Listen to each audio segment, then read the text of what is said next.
Thank you very much. Thank you very, very much. Wow. And thank you, Dana. Thank you, Kid Rock, sometimes referred to as Bob. And thank you, Lee, right from the beginning. Thank you very much. What a talent. What a beautiful, beautiful soul. Thank you. We rise together or we fall apart.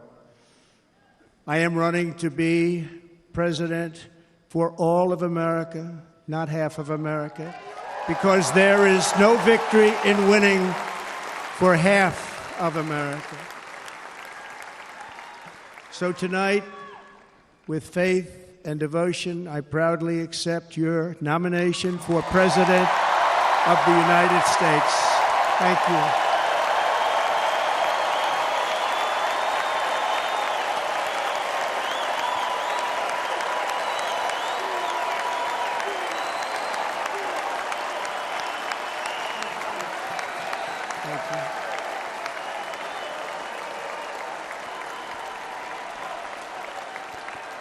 Thank you very much.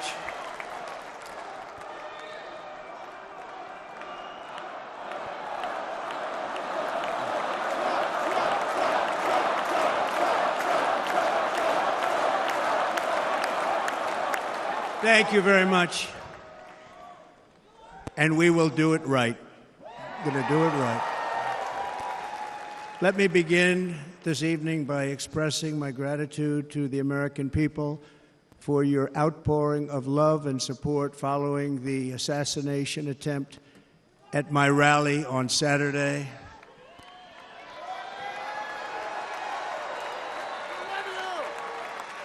As you already know, the assassin's bullet came within a quarter of an inch of taking my life. So many people have asked me, what happened? Tell us what happened, please.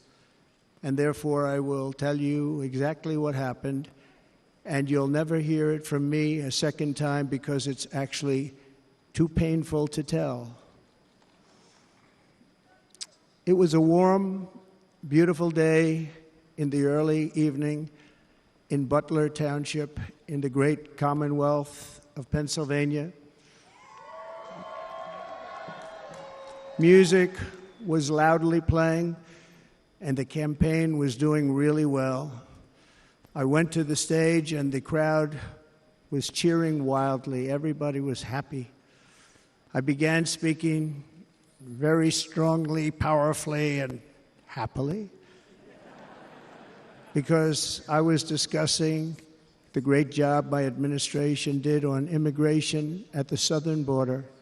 We were very proud of it.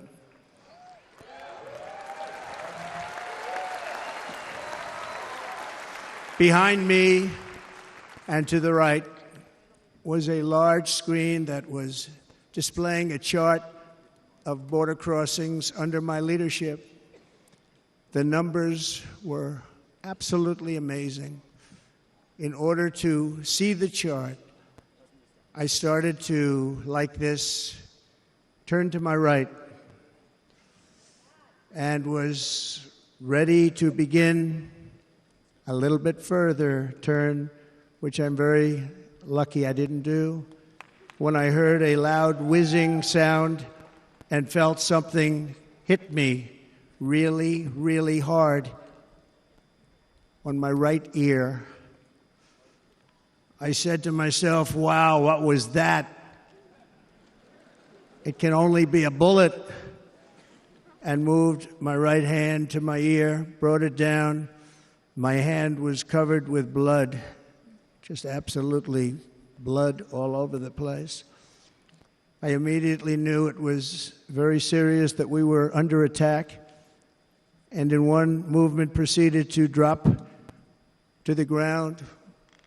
Bullets were continuing to fly as very brave Secret Service agents rushed to the stage, and they really did. They rushed to the stage.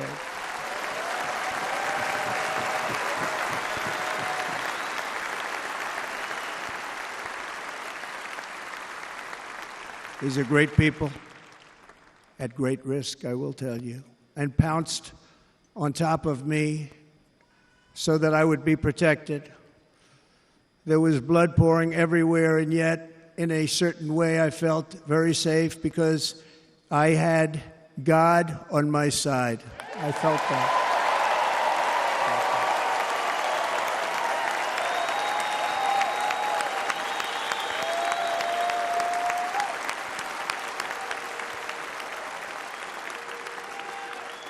The amazing thing is that prior to the shot, if I had not moved my head at that very last instant, the assassin's bullet would have perfectly hit its mark, and I would not be here tonight. We would not be together.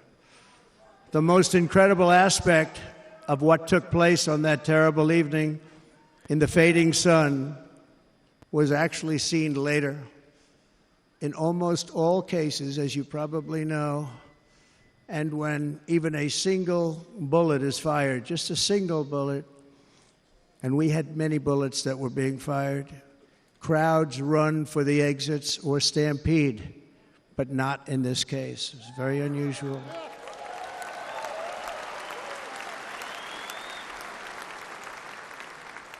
This massive crowd of tens of thousands of people stood by and didn't move an inch. In fact, many of them bravely, but automatically stood up looking for where the sniper would be. They knew immediately it was a sniper. And then began pointing at him. You can see that if you look at the group behind me. That was just a small group compared to what was in front. Nobody ran, and by not stampeding, many lives were saved. But that isn't the reason that they didn't move. The reason is that they knew I was in very serious trouble. They saw it. They saw me go down. They saw the blood and thought, actually most did, that I was dead. They knew it was a shot to the head. They saw the blood. And there's an interesting statistic. The ears are the bloodiest part. If something happens with the ears, they bleed more than any other part of the body. For whatever reason, the doctors told me that. I said, why is there so much blood? He said, it's the ears. They bleed more. So we learned something, but they just, this beautiful crowd, they didn't want to leave me. They knew I was in trouble. They didn't want to leave me. And you can see that love written all over their faces. Incredible people. They're incredible people. Bullets were flying over us, yet I felt serene.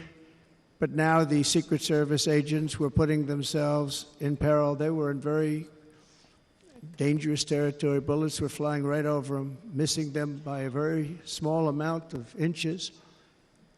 And then it all stopped. Our Secret Service sniper, from a much greater distance and with only one bullet used, took the assassin's life, took him out.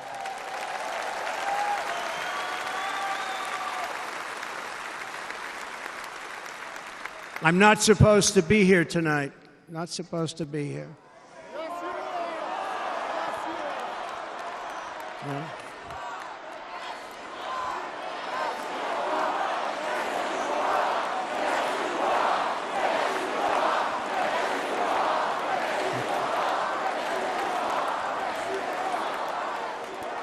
Thank you.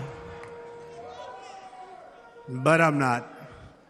And I'll tell you, I stand before you in this arena only by the grace of Almighty God.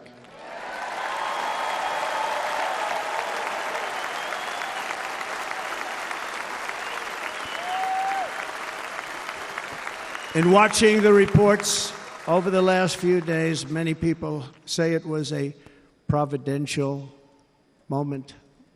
Probably was. When I rose, surrounded by Secret Service, the crowd was confused because they thought I was dead, and there was great, great sorrow. I could see that on their faces as I looked out. They didn't know I was looking out. They thought it was over. But I could see it, and I wanted to do something to let them know I was okay. I raised my right arm, looked at the thousands and thousands of people that were breathlessly waiting, and started shouting, "Fight, fight, fight."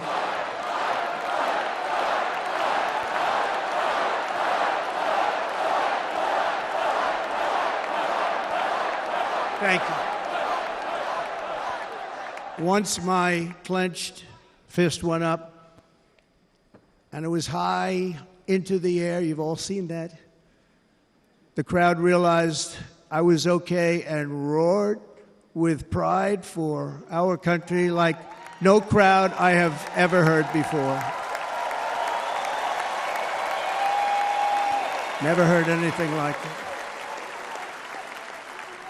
For the rest of my life, I will be grateful for the love shown by that giant audience of patriots that stood bravely on that fateful evening in Pennsylvania. Tragically, the shooter claimed the life of one of our fellow Americans, Corey Comparator. Unbelievable person, everybody tells me. Unbelievable. And seriously wounded, two other great warriors. Spoke to them today. David Dutch and James Copenhaver. Two great people. I also spoke to all three families of these tremendous people. Our love and prayers are with them and always will be. We're never going to forget them. They came for a great rally. They were serious Trumpsters, I want to tell you. They were serious Trumpsters and still are. But Corey, unfortunately, we have to use the past tense. He was incredible. He was a highly respected former fire chief, respected by everybody. Was accompanied by his wife, Helen, incredible woman. I spoke to her today, devastated, and two precious daughters.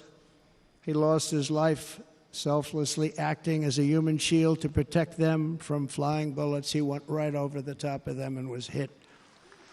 What a fine man he was.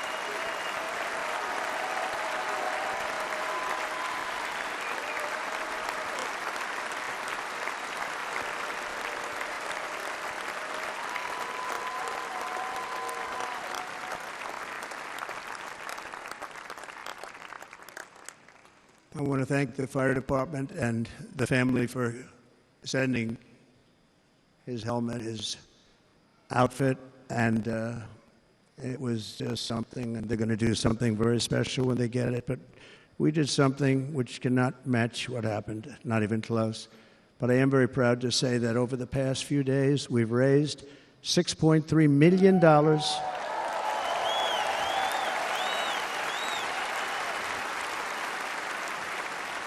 for the families of David, James, and Corey, including from a friend of mine just called up. He sent me a check right here. I just got it. $1 million from Dan Newland. Thank you, Dan.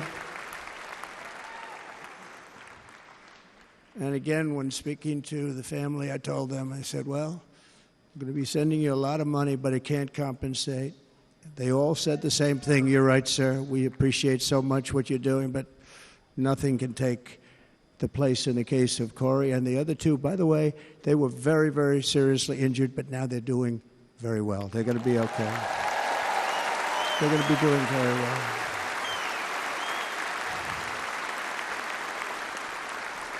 They're warriors. So now I ask that we observe a moment of silence in honor of our friend Corey. There is no greater love than to lay down one's life for others. This is the spirit that forged America in her darkest hours. And this is the love that will lead America back to the summit of human achievement and greatness. This is what we need. Despite such a heinous attack, we unite this evening more determined than ever. I am more determined than ever, and so are you. So is everybody in this room.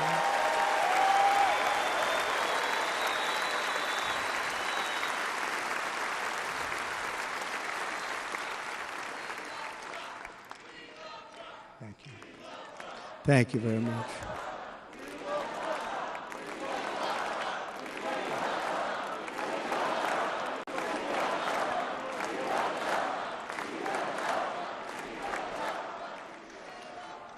Our resolve is unbroken and our purpose is unchanged to deliver a government that serves the American people better than ever before.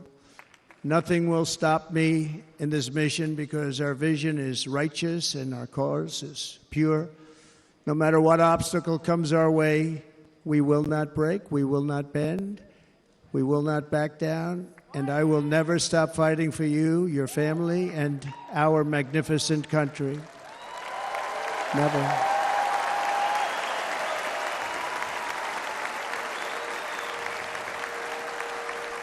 And everything I have to give with all of the energy and fight in my heart and soul, I pledge to our nation tonight. Thank you very much. I pledge that to our nation.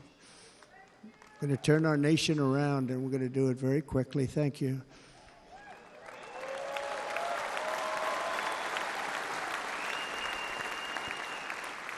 This election should be about the issues facing our country and how to make America successful, safe, free, and great again.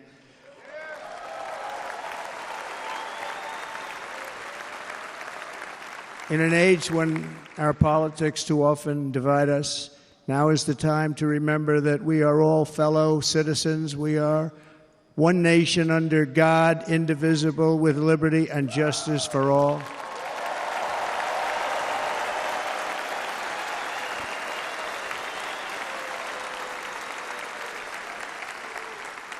And we must not criminalize dissent or demonize political disagreement, which is what's been happening in our country lately at a level that nobody has ever seen before.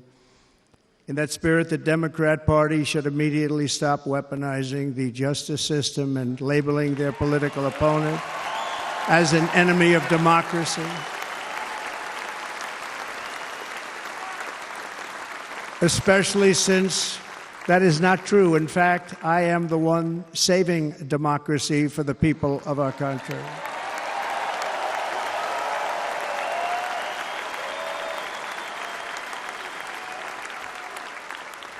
And very big news, as you probably just read, on Monday a major ruling was handed down from a highly respected federal judge in Florida, Eileen Cannon, finding that the prosecutor and the fake documents case against me were totally unconstitutional, and the entire case was thrown out of court.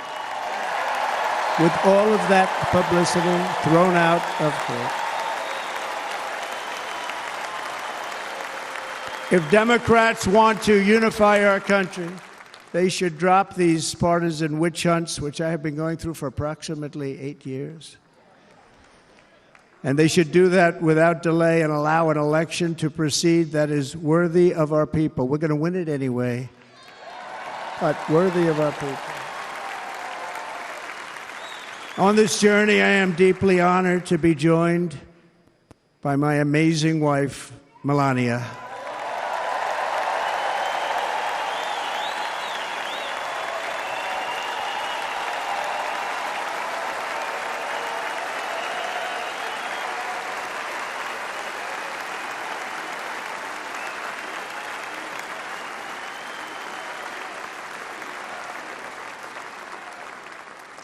And Melania, thank you very much. You also did something really beautiful, a letter to America calling for national unity, and it really took the Republican Party by surprise. I will tell you, it was beautiful.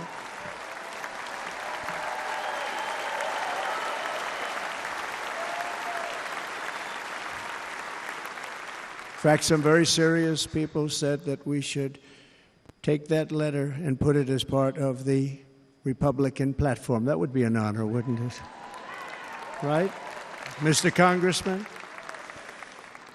But it captivated so many, so I also want to thank my entire family for being here, Don, Kimberly, Ivanka and Jared, Eric and Lara, Tiffany and Michael, Barron. We love our Barron.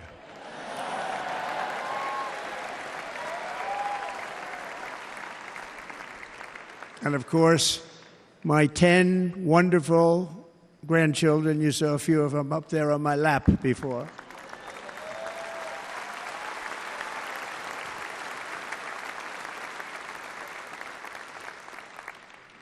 And how good was Dana?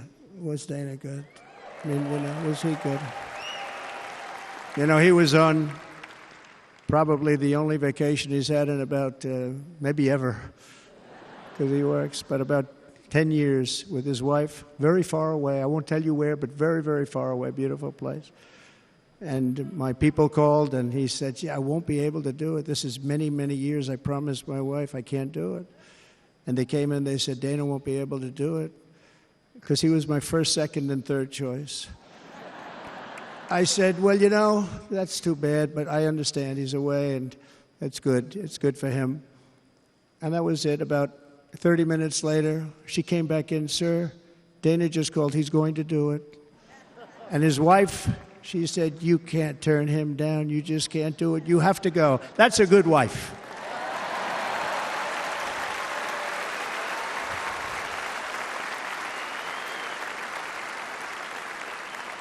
So he got on a plane. He got here a little while ago. Now he's going to get on the plane in a little while, and he's going to go back home to his wife. But they're great, and I just want to thank her and him and their whole family, because that's not easy. And Kid Rock, same thing. Called, he said, I want to be a part of it. I want to be a part, because, Kid does his great song, Big, Big Monster song. I had no idea. He became a friend of mine over the last 10 years. And he's amazing. Everyone loves him. I didn't even know how big he was. He has rallies, 35,000, 40,000 people he gets every time he goes out. I think he's making so much money, he doesn't know what the hell to do with it. You want to know? And then we have my other friend, and I've known him so long, and we took that song, and it was a big success, but we made that. I saw a chart of great songs to America. That was #1 on the chart recently, #1. So that's Lee Greenwood, a very special, beautiful person. He's a beautiful man. But they all wanted to be here, they called. And how about the Hulkster? How good was he? Is he up? Where is he? Boy, oh boy.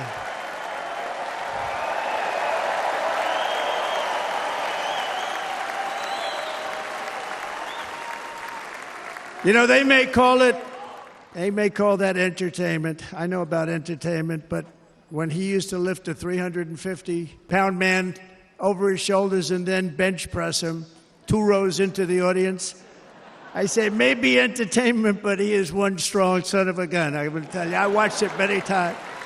There aren't a lot of entertainers that can do that, right? You were fantastic. Thank you very much. Followed by Eric.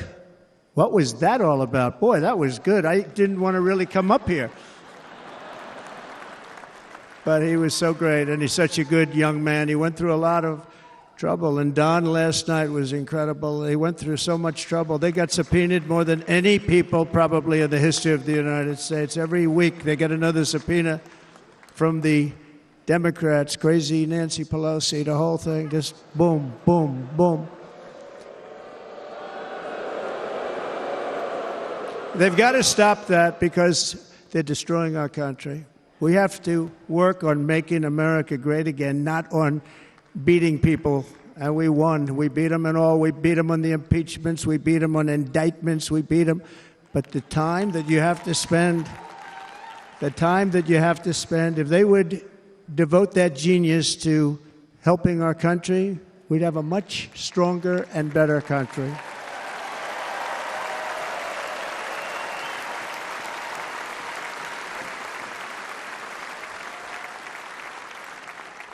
And Jason, the biggest star in country music. Jason, thank you for being here. Jason, thank you very much. Jason Aldean, he's good. I like his wife even better, by the way. She's here. Thank you, Jason. But I'm thrilled to have a new friend and partner fighting by my side. The next Vice President of the United States, the current Senator from Ohio, J.D. Vance, and his incredible wife, Usha.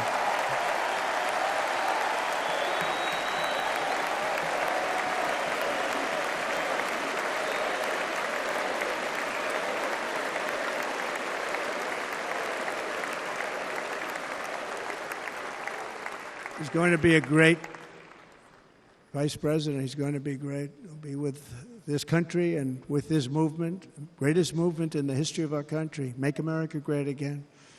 When they criticize it, they say, we're going to try and stop MAGA. I said, MAGA is Make America Great Again. What are you going to stop? There's nothing to stop.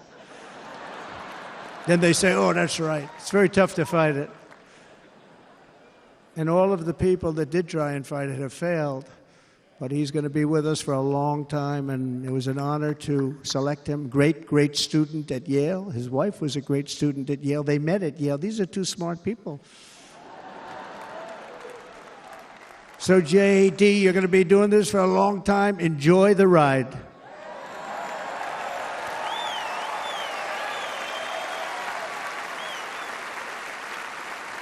And a very special thank you to the extraordinary people of Milwaukee and the great state of... Oh, there they are. There they are. You are so easy to spot. And Green Bay's going to have a good team this year, right? They're going to have a good team. They're going to have a good team. Most of the audience doesn't like it, but it's true. You're going to have a very good team this year. And by the way, Wisconsin, we are spending over $250 million here creating jobs and other economic development all over the place. So I hope you will remember this in November and give us your vote. I am trying to buy your vote. I'll be honest about that.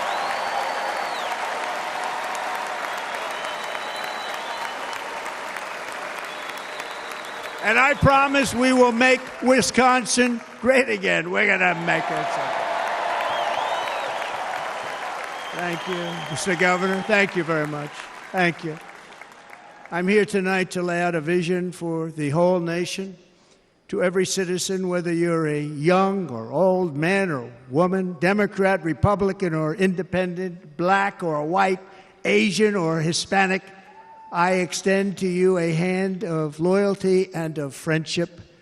Together we will lead America to new heights of greatness like the world has never seen before. We were right there in the first term. We got hit with COVID. We did a great job. Nobody knew what it was, but nobody's ever seen an economy pre-COVID. And then we handed over a stock market that was substantially higher than just prior to COVID. Coming in, did a great job. Never got credit for that. We got credit for the war and defeating ISIS and so many things, the great economy, the biggest tax cuts ever, the biggest regulation cuts ever, the creation of Space Force, the rebuilding of our military. We did so much. We did so much. Right to try. Right to try is a big deal. We got right to try. They were trying to get that for 52 years. Somebody's terminally ill. And hopefully there's nobody in this audience, but it does happen a lot. They're terminally ill and they can't use our new space-age drugs and other things that we are way ahead. We have the greatest doctors in the world, the greatest laboratories in the world, and you can't do it. They've been trying to get that approved for 52 years. Wasn't that easy? The insurance companies didn't want to do it. They didn't want the risk. The labs didn't want to do it because if it didn't work, people are pretty far down the line toward death. They didn't want to do it. The doctors didn't want to have it on their records, so I got everybody into an office. 52 years they tried. Sounds simple, but it's not. And I got them to agree that somebody that needs it will, instead of going to Asia, Europe, or someplace, or if you have no money, going home and dying, just die. We got them to sign an agreement, agree to it, where they're not going to sue anybody. They're going to get all of this stuff. They're going to get it really fast. And what's happened is we're saving thousands and thousands of lives. It's incredible. Right to try. It's a great feeling.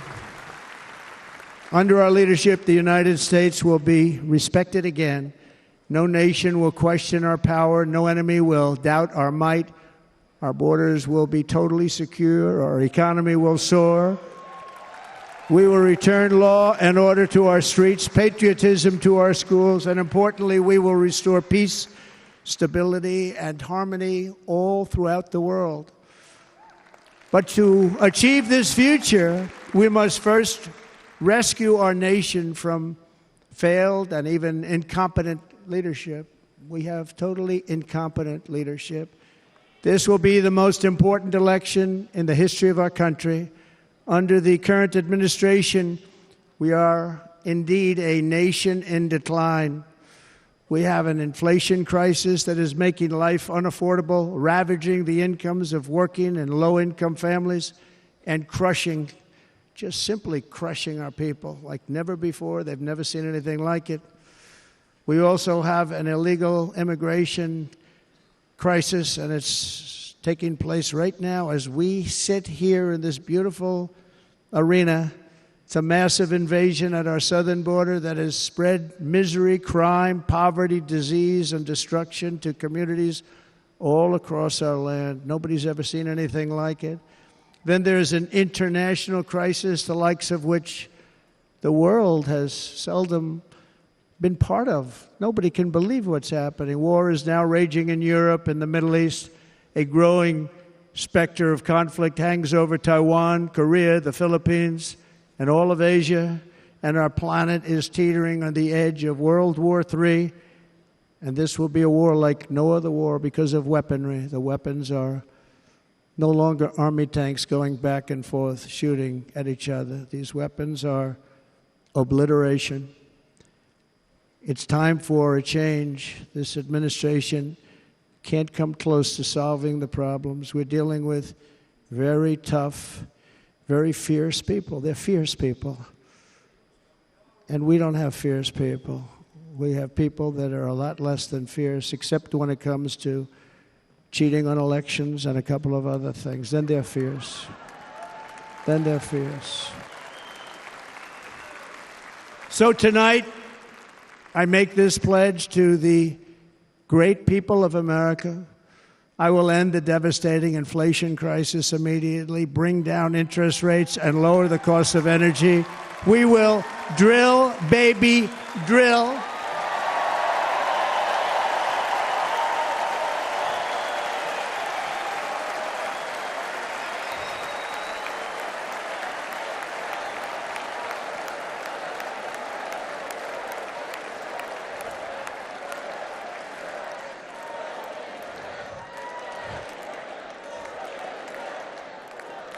Can you believe what they're doing? But by doing that, we will lead a large-scale decline in prices. Prices will start to come down. Energy raised it. They took our energy policies and destroyed them. Then they immediately went back to them, but by that time, so much was lost. But we will do it at levels that nobody's ever seen before, and we'll end lots of different things. We'll start paying off debt and start lowering taxes even further. We gave you the largest tax cut. We'll do it more. You know, people don't realize I brought taxes way down, way down, and yet we took in more revenues the following year than we did when the tax rate was much higher. Most people said, how did you do that? Because it was incentive. Everybody was coming to the country. They were bringing back billions and billions of dollars into our country. The companies made it impossible to bring it back. The tax rate was too high, and the legal complications were far too great. I changed both of them, and hundreds of billions of dollars by Apple and so many other companies were brought back into our nation, and we had an economy the likes of which no nation had ever seen. China, we were beating them at levels that were incredible. And they know it. They know it. We'll do it again, but we'll do it even better. I will end the illegal immigration crisis by closing our border and finishing the wall, most of which I've already built.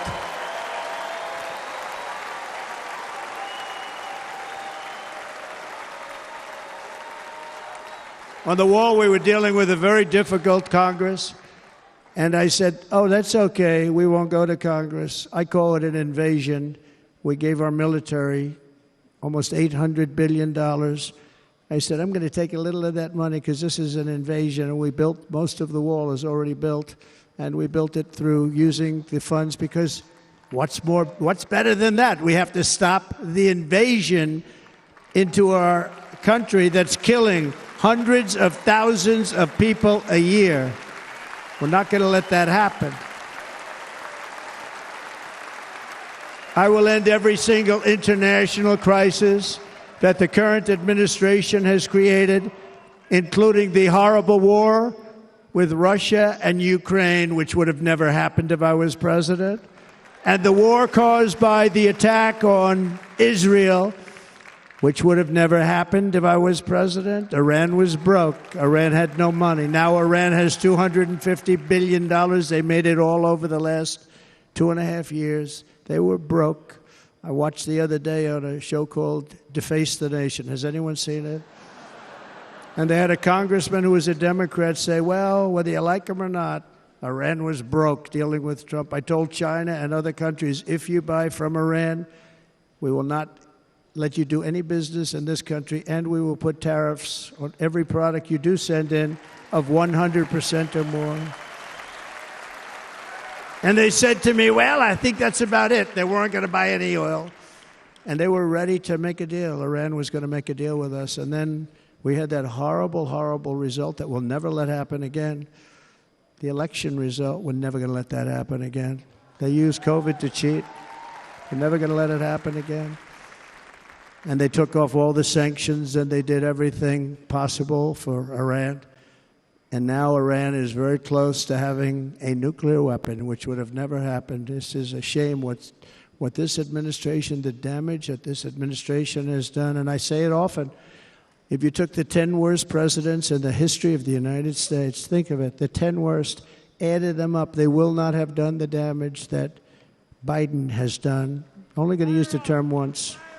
Biden. I'm not going to use the name anymore, just one time. The damage that he's done to this country is unthinkable. It's unthinkable. Together we will restore vision, strength, competence, and we're going to have a thing called common sense making most of our decisions, actually. It's all common sense. Just a few short years ago, under my presidency, we had the most secure border and best economy in the history of our country, in the history of the world. We had the greatest economy in the history of the world. We had never done anything like it. We were beating every country, including China, by leaps and bounds. Nobody had seen anything like it. We had no inflation. Soaring incomes were going. Nobody can believe it. You can't believe what happened 4 years ago is happening now in reverse. And the world was at peace. Inflation has been a killer for our country. No matter what you make it doesn't matter because inflation is eating you alive. People that were putting away money, they were making great wages, the highest they've ever made, but they were putting away a lot of money. Now they are just being destroyed. They're not putting away anything. They're barely living. They're going into savings accounts. They're taking out their money to live because of inflation. Inflation, remember, it's called a country buster. You can go back to Germany from 100 years ago. You can go back to any country that suffered great inflation. We've suffered the worst inflation we've ever had. But go back and see what's happened to those countries. We've had the worst inflation we've ever had under this person.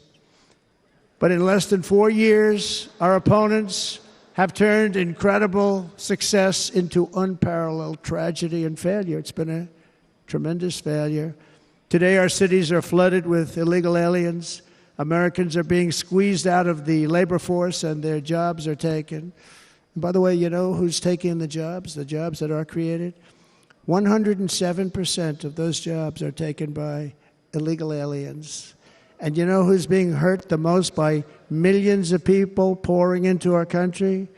The black population and the Hispanic population, because they're taking the jobs from our black population, our Hispanic population, and they're also taking them from unions. The unions are suffering because of it. Thank you. Thank you. I like you too. Thank you very much.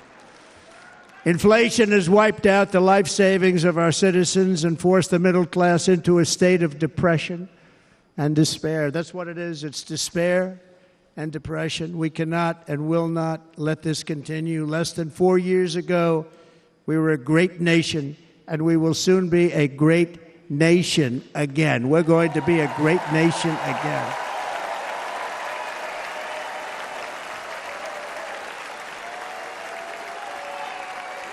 Thank you. With proper leadership, every disaster we are now enduring will be fixed, and it will be fixed very, very quickly. So tonight, whether you've supported me in the past or not, I hope you will support me in the future, because I will bring back the American dream. That's what we're going to do. You don't even hear about the American dream anymore. With great humility, I am asking you to be excited about the future of our country. Be excited. Be excited.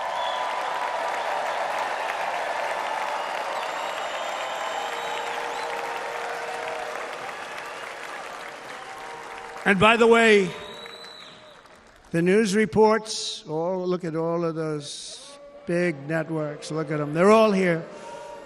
But every one of them has said this could be the most organized, best run, and most enthusiastic convention of either party that they've ever seen. Every single one.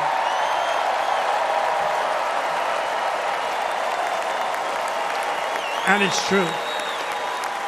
It's true. And there's love in the room. There's great love in the room.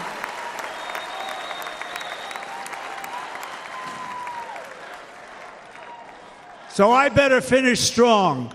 Otherwise, we'll blow it, and we can't let that happen. Now, this was great. All of the great people that spoke, and everybody hit a home run. I mean, there's not one that I can think of where I said, oh, gee, that wasn't great. Every single person.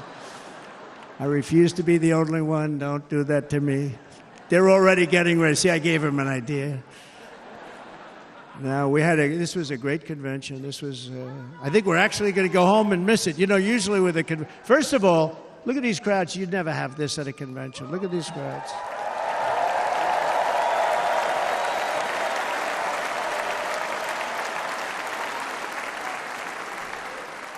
Love. It's about love. This week, the entire Republican Party has formally adopted an agenda for America's renewal, and you saw that agenda. And it's very short compared to the long, boring, meaningless agendas of the past, including the Democrats. They write these things that are hundreds of pages long, and they never read them after they're done. In their case, fortunately, they don't read them because they're pretty bad. It's a series of bold promises that we will swiftly implement when you give us a Republican House. And Mr. Speaker, thank you very much. We have our great Speaker of the House with us tonight. Mr. Speaker, thank you very much. Thank you. A Republican Senate. We have many senators here. And send me back to our beautiful White House just a few short months from now. We're talking about just months. It can't come fast enough. We have to get it done. First, we must get economic relief to our citizens. Starting on day one, we will drive down prices and make America affordable again. We have to make it affordable. It's not affordable. People can't live like this. Under this administration, our current administration, groceries are up 57%, gasoline is up 60% and 70%, mortgage rates have quadrupled. And the fact is, it doesn't matter what they are because you can't get the money anyway. You can't buy houses. Young people can't get any financing to buy a house. The total household costs have increased an average of $28,000 per family under this administration. Republicans have a plan to bring down prices and bring them down very, very rapidly. By slashing energy costs, we will in turn reduce the cost of transportation, manufacturing, and all household goods. So much starts with energy. And remember, we have more liquid gold under our feet than any other country by far. We are a nation that has the opportunity to make an absolute fortune with its energy. We have it, and China doesn't. Under the Trump administration, just 3.5 years ago, we were energy independent. But soon, we will actually be better than that. We will be energy dominant and supply not only ourselves, but we will supply the rest of the world with numbers that nobody has ever seen, and we will reduce our debt, $36 trillion. We will start reducing that, and we will also reduce your taxes still further. Next, and by the way, they want to raise your taxes 4 times, think of it. And all my life I grew up watching politicians. I always loved politics, I guess. I was on the other side. I'd watch and they were always talking about, we will give you a tax cut. We will give you a tax cut. My whole life I was watching, I will give you a tax cut, right, Mr. Congressman? That's all they talked about. This is the only administration that said, we're going to raise your taxes by 4 times what you're paying now, and people are supposed to vote for them? I've never heard it. You're paying too much. We're going to reduce your taxes still further. We gave you the biggest one, as I said. We're going to give you more, and it's going to lead to tremendous growth. We want growth in our country. That's what's going to pay off our debt.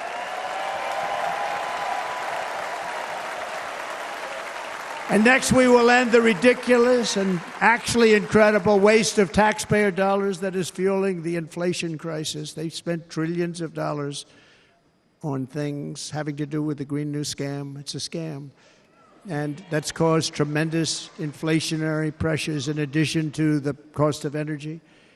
And all of the trillions of dollars that are sitting there not yet spent, we will redirect that money for important projects like roads, bridges, dams, and we will not allow it to be spent on meaningless Green New Scam ideas.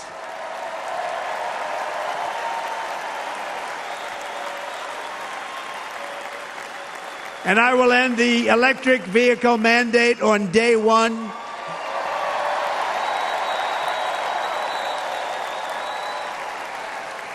Thereby saving the U.S. auto industry from complete obliteration, which is happening right now, and saving U.S. customers thousands and thousands of dollars per car.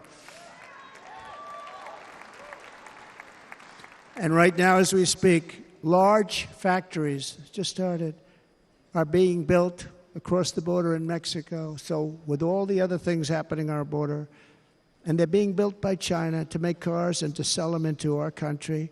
No tax, no anything. The United Auto Workers ought to be ashamed for allowing this to happen. And the leader of the United Auto Workers should be fired immediately. And every single auto worker, union and non-union, should be voting for Donald Trump, because we're going to bring back car manufacturing, and we're going to bring it back fast.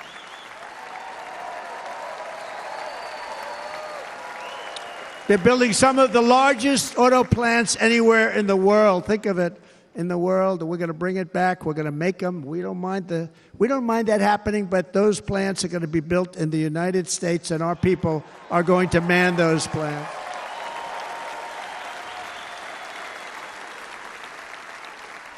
And if they don't agree with us, we'll put a tariff of approximately 100 to 200% on each car, and they will be unsellable in the United States. We have long been taken advantage of by other countries. And think of it, oftentimes these other countries are considered so-called allies. They've taken advantage of us for years. We lose jobs, we lose revenue, and they gain everything and wipe out our businesses, wipe out our people. I stopped it for 4 years. I stopped it. And we're really ready to make changes like nobody had seen before. And remember, USMCA, I got rid of NAFTA, the worst trade deal ever made, and replaced it with USMCA, which is, they say, the best trade deal ever made. Actually, probably the best trade deal was the deal I made with China, where they buy $50 billion worth of our product. They were buying nothing. They buy $50 billion worth. They had to. But I don't even talk about it because of COVID. I don't even mention it, frankly, because of what happened with the China virus.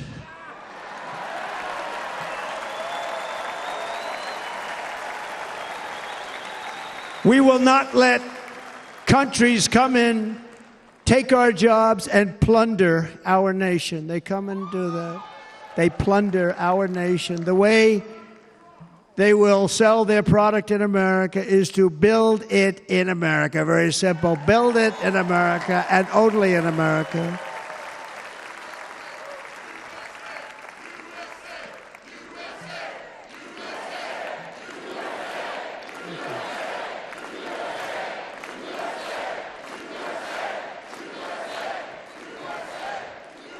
And this very simple formula, and Congress has to go along with us, and they will. This very simple formula will create massive numbers of jobs. We will take over the auto industry again, and many, many hundreds of thousands of jobs. We lost so many jobs over the years. If you go back 20, 25 years, they've stolen, going to China and Mexico, about 68% of our auto industry manufacturing jobs. We're going to get them all back. We're going to get them all back, every one of them. At the center of our plan for economic relief are massive tax cuts for workers that include something else that's turned out to be very popular, actually. Here it's very popular, in this building and all those hotels that I saw that are so nice. I'm staying in a nice one. It's called no tax on tips. No tax on tips. No tax on tips.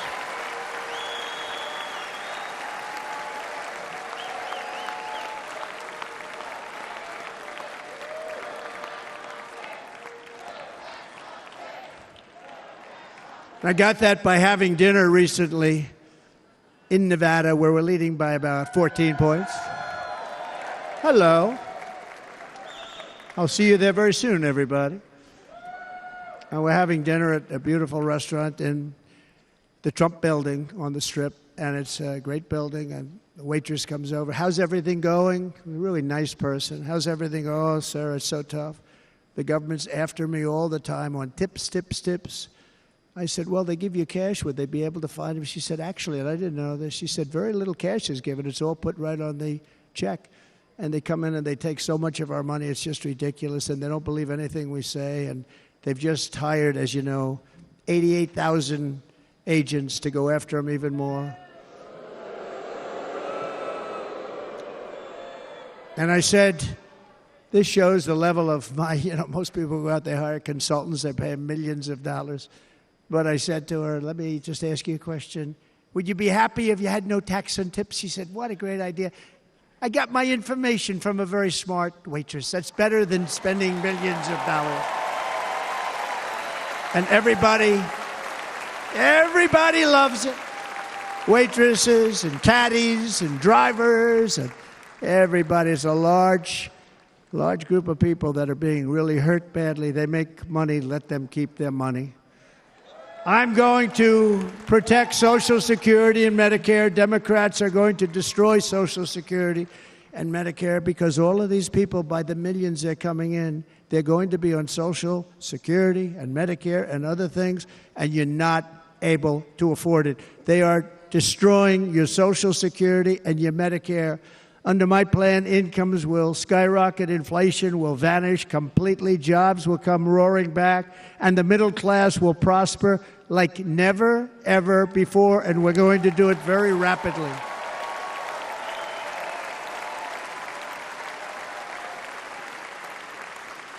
But no hope or dream we have for America can succeed unless we stop the illegal immigrant invasion, the worst that's ever been seen anywhere in the world. There's never been an invasion like this anywhere. Third world countries would fight with sticks and stones not to let this happen.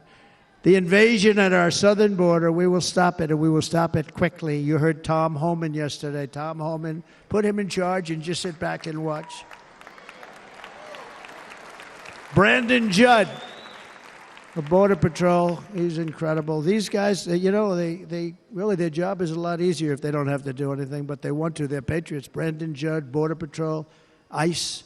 ICE goes out. You have to see what ICE does with MS-13. You have these are probably the worst gang, and ICE goes in there. And I know a lot of people in these rows here, and they're very tough people, but they don't want to do this job.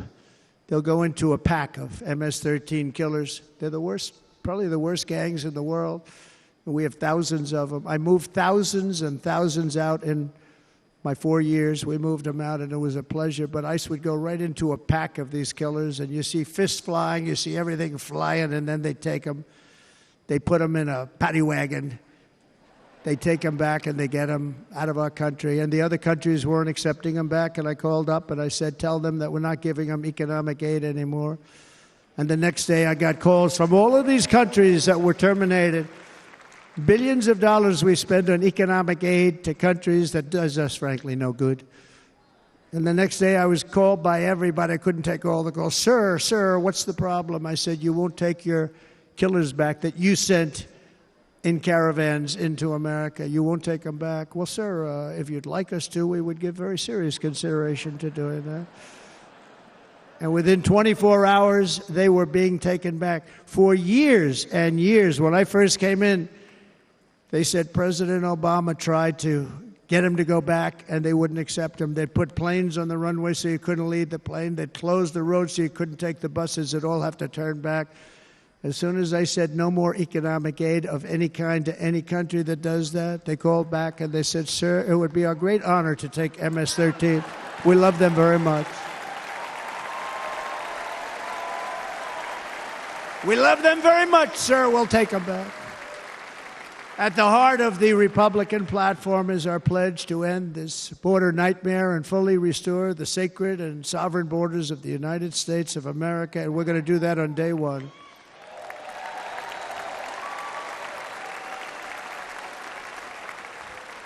That means two things on day one, right? Drill, baby, drill, and close our borders.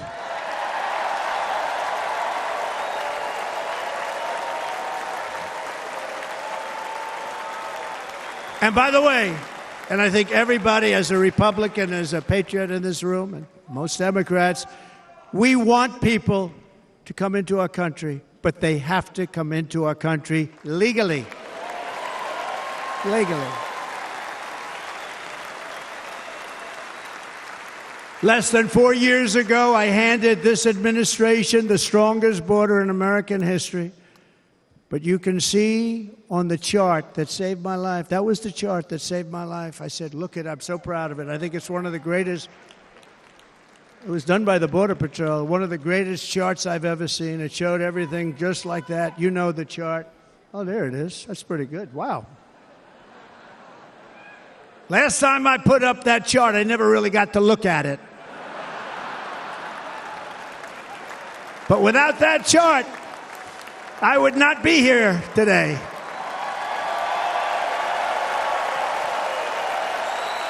Never got to look at it.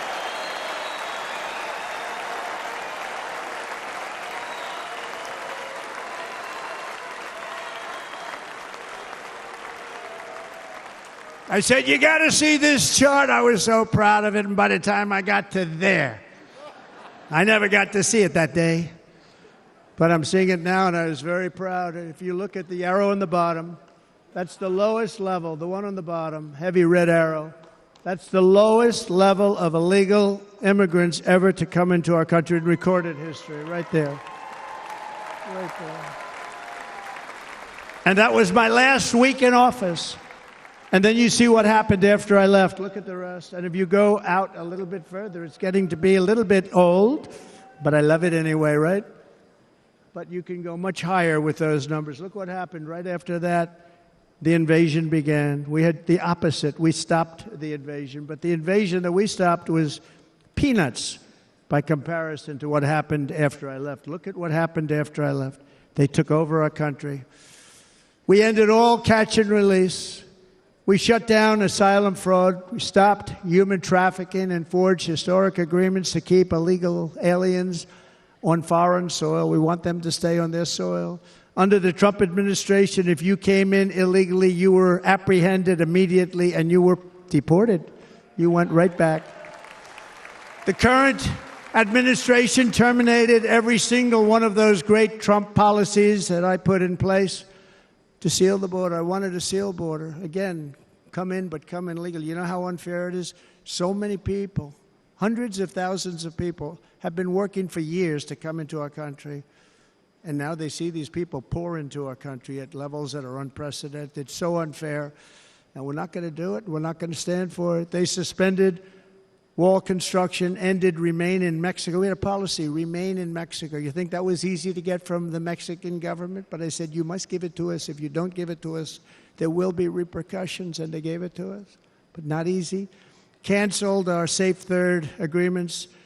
Demolished Title 42, implemented nationwide catch and release. That's catch and release, where we catch them and release them into our country. We catch them and release them into Mexico. There's a slight difference.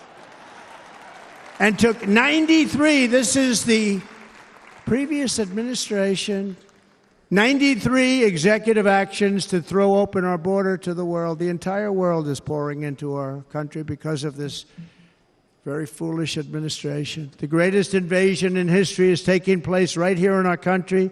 They are coming in from every corner of the earth, not just from South America, but from Africa, Asia, the Middle East. They're coming from everywhere. They're coming at levels that we've never seen before. It is an invasion indeed, and this administration does absolutely nothing to stop them. They're coming from prisons. They're coming from jails. They're coming from mental institutions and insane asylums. You know, the press is always on me because I say this. Has anyone seen Silence of the Lambs? The late, great Hannibal Lecter. He'd love to have you for dinner. That's insane asylums. They're emptying out their insane asylums. And terrorists are coming in at numbers that we've never seen before. Bad things are going to happen. Meanwhile, our crime rate is going up while crime statistics all over the world are going down because they're taking their criminals and they're putting them into our country.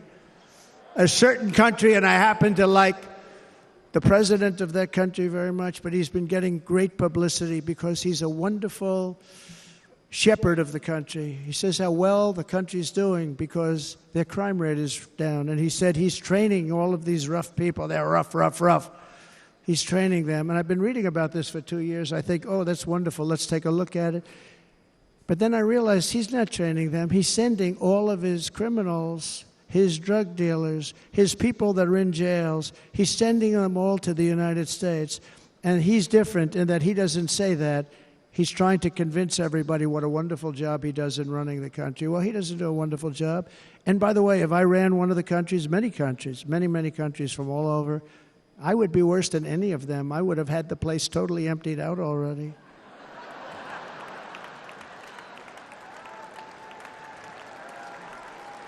But we become a dumping ground for the rest of the world, which is laughing at us. They think we're stupid. And they can't believe that they're getting away with what they're getting away with, but they're not going to be getting away with it for long. That's what I can tell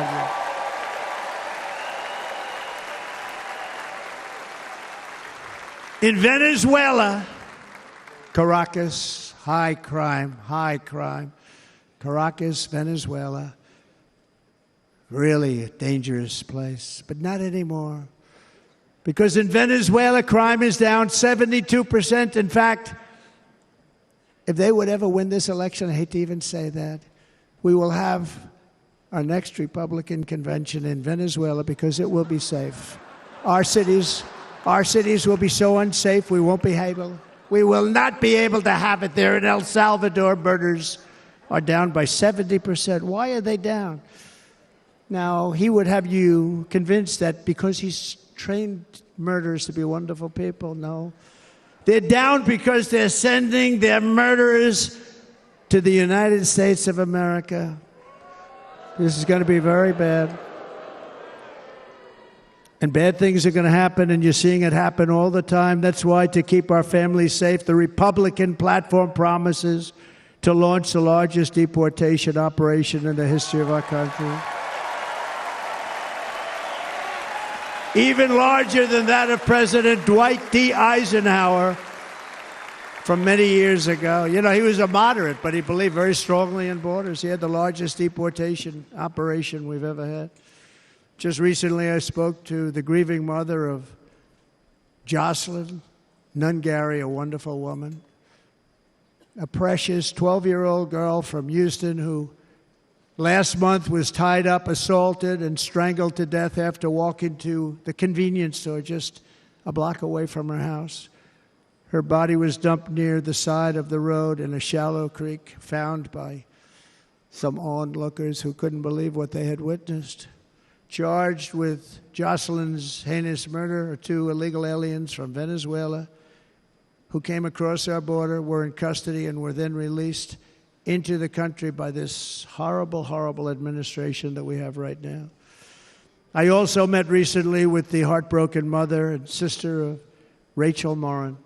Rachel was a 37-year-old mom of 5 beautiful children who was brutally raped and murdered while out on a run. She wanted to keep herself in good shape. It was very important to her. She was murdered. The monster responsible first killed another woman in El Salvador before he was led into America by the White House. This White House let them in. He then attacked a 9-year-old girl and her mother in a home invasion in Los Angeles before murdering Rachel in Maryland. Traveled all throughout the country, doing tremendous damage. Rachel's mother will never be the same. I spent time with her. She will never be the same.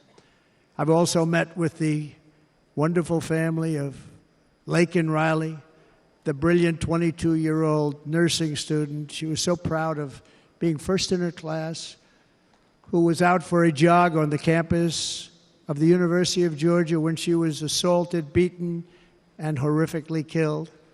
Yet another American life was stolen by a criminal alien set free by this administration. And these were incredible people we're talking about. These were incredible people who died. Tonight, America, this is my vow. I will not let these killers and criminals into our country.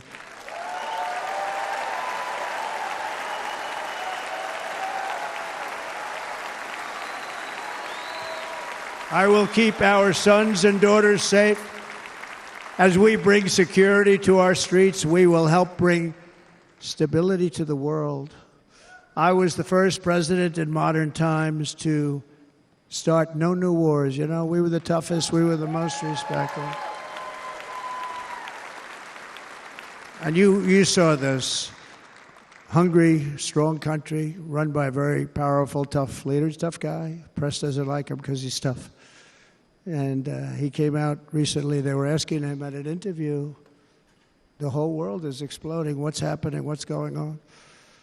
Viktor Orban, Prime Minister of Hungary, very tough man.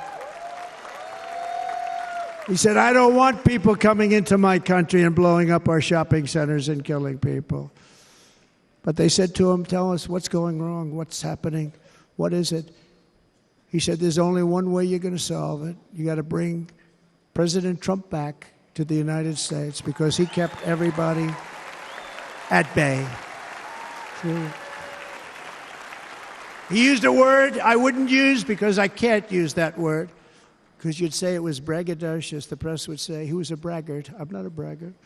But Viktor Orban said it. He said Russia was afraid of him. China was afraid of him. Everybody was afraid of him.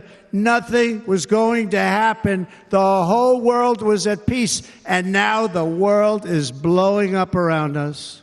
All of these things that you read about were not going to happen. Under President Bush, Russia invaded Georgia. Under President Obama, Russia took Crimea. Under the current administration, Russia is after all of Ukraine. Under President Trump, Russia took nothing.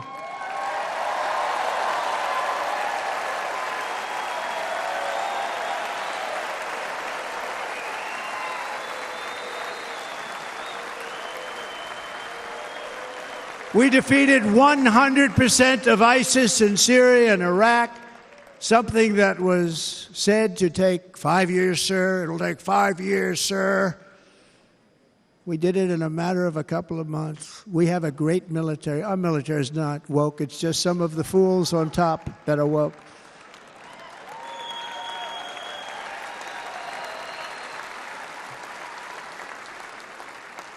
I got along very well. North Korea, Kim Jong-un, I got along very well with him. The press hated when I said that. How could you get along with him? Well, you know, it's nice to get along with somebody who has a lot of nuclear weapons or otherwise, isn't it? See, in the old days, they'd say, that's a wonderful thing. Now they say, how can you possibly do that?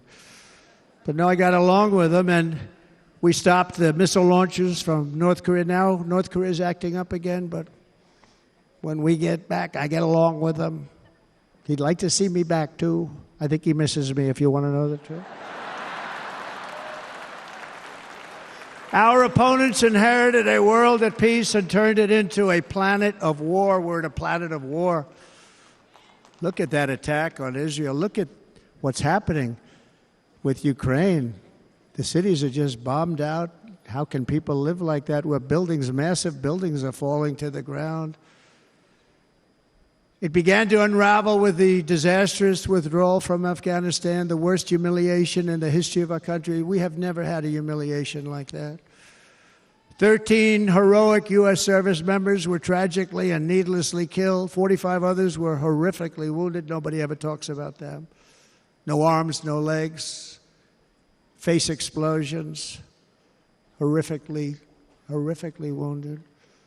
And by the way, we have a man in this room who's running for the U.S. Senate from a great state, Nevada, named Sam Brown, who paid the ultimate price.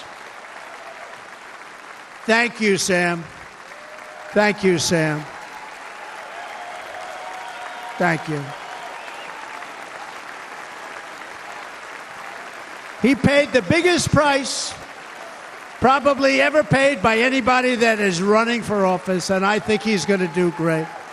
He's running against a person that is not good, not respected, a total lightweight. But Sam, I think, paid, really, we were talking about it with some of the senators that are working so hard for Sam, but he paid the biggest price of any senator ever to run for the Senate. I don't think anybody's ever what he did. He was a real hero, a really great person. And he's running, and I hope that everybody gets out and votes for Sam Brown.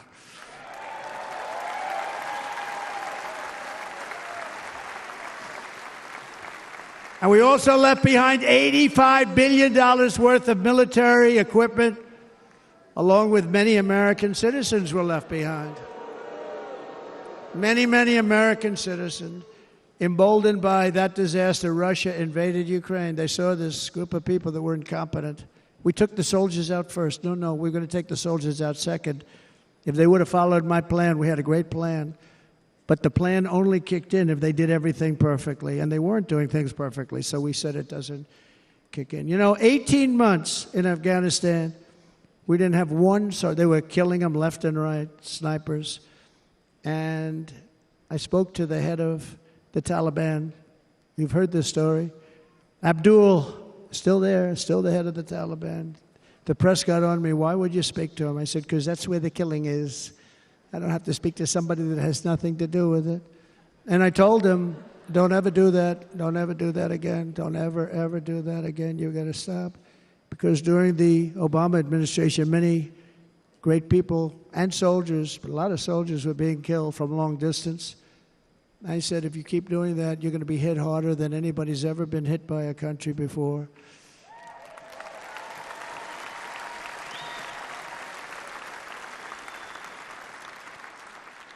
And he said, I understand, Your Excellency. He called me Your Excellency. I wonder if he calls the other guy Your Excellency. I doubt it. The other guy gave him everything. I mean, what kind of a deal was that? He walked out, gave him everything. Do you know that right now Afghanistan is one of the largest sellers of weapons in the world? They're selling the brand new, beautiful weapons that we gave them. But think of it. He actually said to me, but why do you show me a picture of my home. I said, you'll have to ask your people or one of your wives. But he could figure it out. And for 18 months, we had not one attack on an American soldier by the Taliban. 18 months.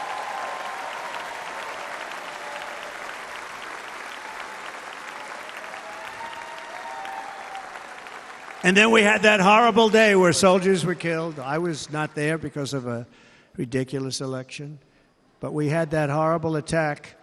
And they also gave up Bagram, one of the biggest bases anywhere in the world, air bases anywhere in the world, the longest runways, most powerful, hardened, thickened runways.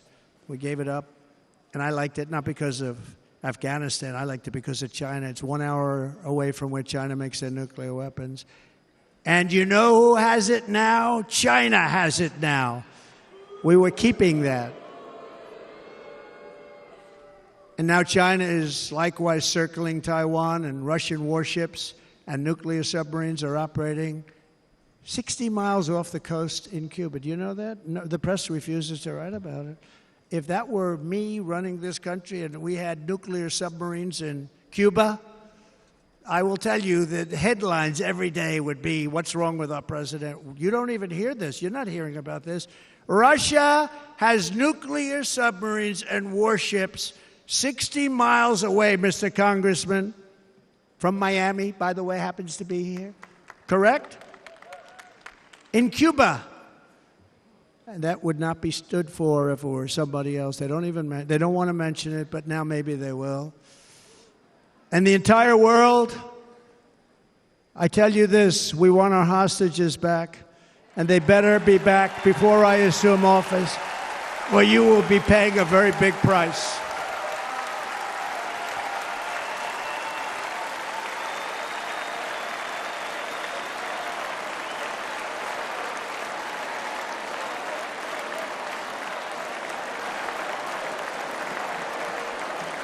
With our victory in November, the years of war, weakness, and chaos will be over. I don't have wars. I had no wars other than ISIS, which I defeated, but that was a war that was started. We had no wars. I could stop wars with a telephone call. I could stop wars with just a telephone call. If properly stated, it would never start. We will replenish our military and build an Iron Dome missile defense system to ensure that no enemy can strike our homeland. And this great Iron Dome will be built entirely in the USA. We're going to build it in the USA. And Wisconsin, just like I gave you that massive ship contract, and you're doing a very nice job, Governor, right? Thank you, Governor. And they're doing a great job. In fact, I had a little design change, and we gave them a tremendous for essentially what we used to call destroyers. These are now the most beautiful. They look like yachts. I said, we have to take the bow, and we have to make it a little nicer and a little point at the top instead of a flat nose. And the people at the shipyard said, this guy sort of knows what he's doing. We have the most beautiful ships, right, Governor? And everybody's sitting over there. And it was a big contract that everybody wanted. I gave it to Wisconsin, but we're going to have a lot of that built right here in the state of Wisconsin and all other states. Israel has an Iron Dome. They have a missile defense system. 342 missiles were shot into Israel, and only one got through a little bit. It was badly wounded. It fell to the ground, but most of them are. And Ronald Reagan wanted this many years ago, but we really didn't have the technology many years ago. Remember, they called it Starship, spaceship, anything to mock him. But he was a very good president, very, very good. But now we have unbelievable technology.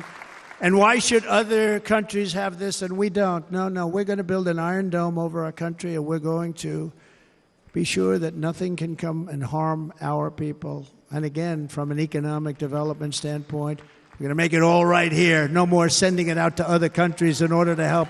It's America first. America first. We will unleash the power of American innovation. And as we do, we will soon be on the verge of finding the cures to cancer, Alzheimer's disease, and many other diseases. We're going to get to the bottom of it. You remember this gentleman that I don't want to mention other than one time I had to, because when you say the 10 worst, I had to do it. I didn't want anybody to be confused. But this man said, we're going to find a cure to cancer. Nothing happened. We're going to get to the cure for cancer and Alzheimer's and so many other things. We're so close to doing something great. But we need a leader that will let it be done. We will not have men playing in women's sports. That will end immediately.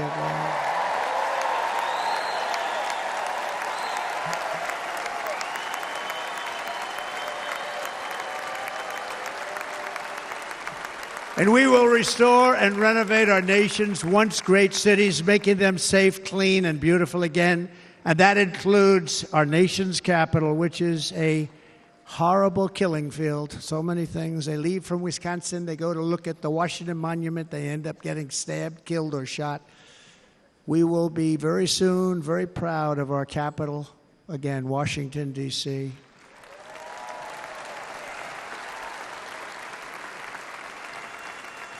America is on the cusp of a new golden age, but we will have the courage to seize it. We're going to take it. We're going to make it a current. We're going to bring this into a golden age like never seen before. Remember this, China wants to do it. Japan wants to do it. All of these countries want to do it. We have to produce massive amounts of energy if we're going to produce the new. If you look at some of the things that have been done and some of the things that we're going to do, but AI needs literally twice the electricity that's available now in our country. Can you imagine?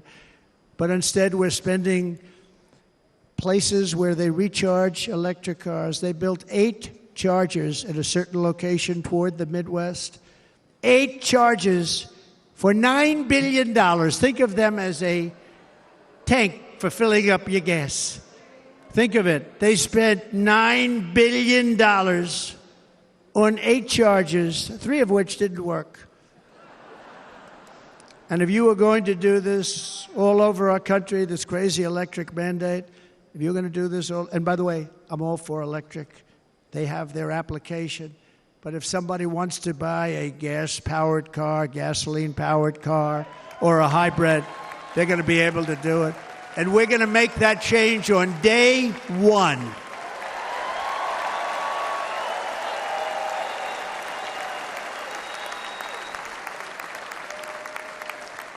So to conclude, just a few short days ago, my journey with you nearly ended. We know that. And yet, here we are tonight, all gathered together, talking about the future, promise, and a total renewal of a thing we love very much. It's called America. We live in a world of miracles. None of us knows God's plan or where life's adventure will take us. I want to thank Franklin Graham for being here tonight. He's an outstanding man. He wrote me a note recently. I have a lot of respect for him. Sir, I love your storytelling. I think it's great in front of these big rallies. But, sir, please do me one favor. It won't make any difference. Please don't use any foul language. I was a little embarrassed. I said, he said, it won't make any difference. Actually, it does. The story's not quite as good, but I've been very good. The story is not quite as good, to be honest. I've got to have a little talk with Franklin, but he was great. He's a great gentleman. His father was so incredible, Billy Graham. My father used to love taking me to see Billy Graham.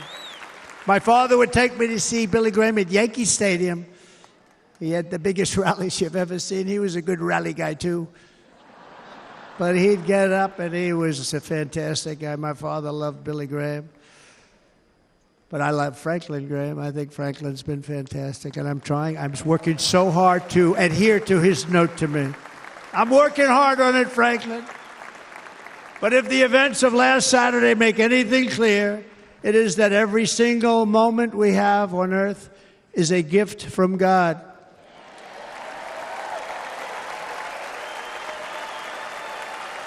We have to make the most of every day for the people and for the country that we love. The attacker in Pennsylvania wanted to stop our movement, but the truth is the movement has never been about me. It has always been about you. It's your movement. It's the biggest movement in the history of our country by far. Can't be stopped. It can't be stopped. It has always been about the hardworking, patriotic citizens of America. For too long, our nation has settled for too little. We settled for too little. We've given everything to other nations, to other people. You have been told to lower your expectations and to accept less for your families. I am here tonight with the opposite message. Your expectations are not big enough. They're not big enough. It is time to start expecting and demanding the best leadership in the world, leadership that is bold, dynamic, relentless, and fearless. We can do that. We are Americans. Ambition is our heritage. Greatness is our birthright. But as long as our energies are spent fighting each other, our destiny will remain out of reach, and that's not acceptable. We must instead take that energy and use it to realize our country's true potential and write our own thrilling chapter of the American story. We can do it together. We will unite. We are going to come together, and success will bring us together.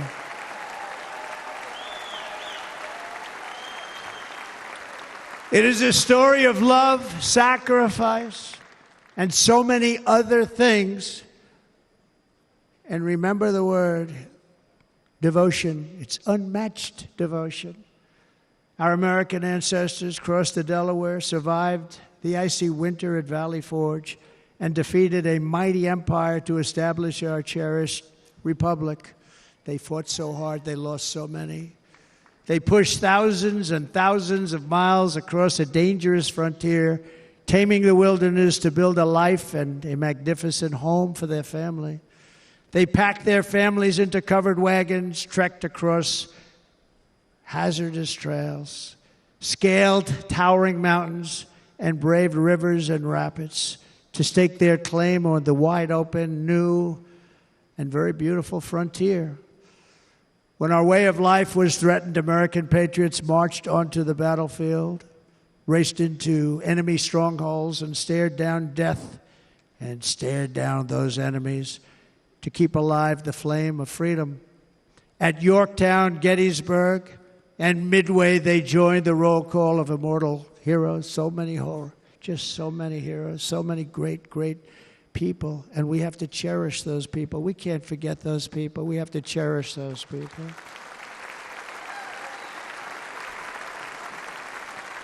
And building monuments to those great people is a good thing, not a bad thing. They saved our country. No challenge was too much. No hardship was too great. No enemy was too fierce. Together, these patriots soldiered on and endured, and they prevailed because they had faith in each other, faith in their country, and above all, they had faith in their God.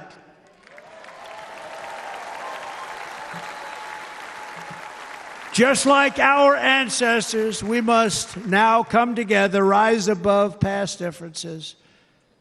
Any disagreements have to be put aside and go forward, united as one people, one nation, pledging allegiance to one great, beautiful, I think it's so beautiful, American flag.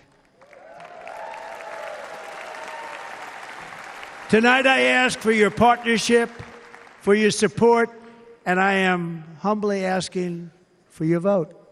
I want your vote. It's going to make our country great again. Every day I will strive to honor the trust you have placed in me, and I will never, ever let you down. I promise that. I will never let you down. To all of the forgotten men and women who have been neglected, abandoned, and left behind, you will be forgotten no longer. We will press forward, and together we will win, win, win.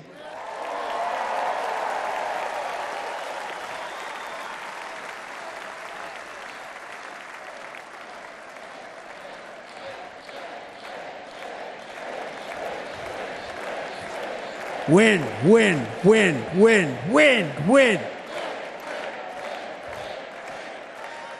Nothing will sway us, nothing will slow us, and no one will ever stop us.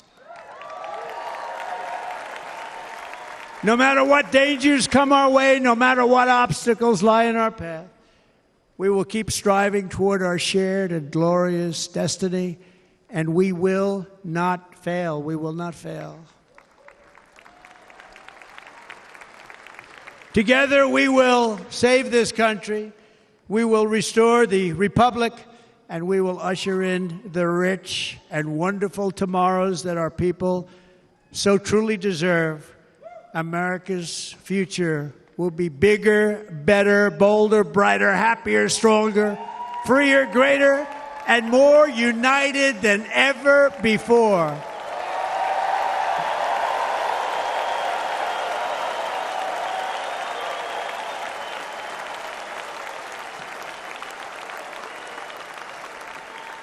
And quite simply put, we will very quickly make America great again. Thank you very much. Thank you very much, Wisconsin. God bless you. God bless you, Wisconsin, and God bless the United States of America, our great country. Thank you very much, everybody. Thank you.